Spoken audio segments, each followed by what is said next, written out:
un jeune Ivoirien veut inviter à l'amour à travers la sortie de sa toute première œuvre intitulée Safaola. Philippe Thié-Massagré, âgé de 34 ans, veut faire de son talent d'écriture avec la sortie de sa toute première œuvre le 1er février 2022 prochain.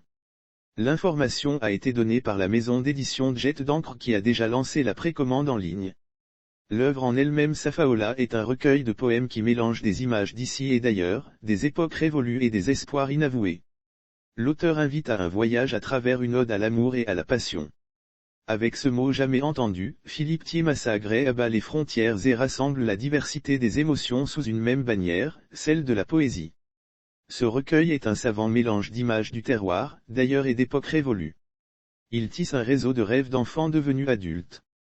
Si la mort n'a pas d'âge, l'art aussi pourrait-on insinuer. La petite flamme qui s'était allumée il y a quelques années dans l'esprit de ce jeune apprenant qui vous récitait d'un trait les poèmes de Charles Baudelaire, a fait son petit bonhomme de chemin pour créer une œuvre très riche en images et en artifices littéraires. Ce recueil est un savant mélange d'images du terroir, d'ailleurs et d'époques révolues. Il tisse un réseau de rêves d'enfants devenus adultes, indique la préface de l'œuvre. À propos de l'auteur, Philippe Thié-Massagré, âgé de 34 ans, est un jeune Ivoirien. Il a commencé à écrire depuis l'âge de 10 ans, à l'ombre de son grand-père Memel Meledj Marcel, directeur de la société ivoirienne de coco râpé, Sicor.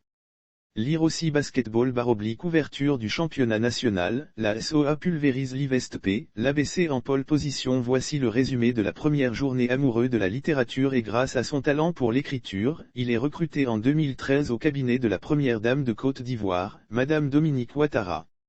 En 2017, le média panafricain Financial Afrique considère ce diplômé en histoire et en marketing comme l'un des jeunes les plus influents du pays.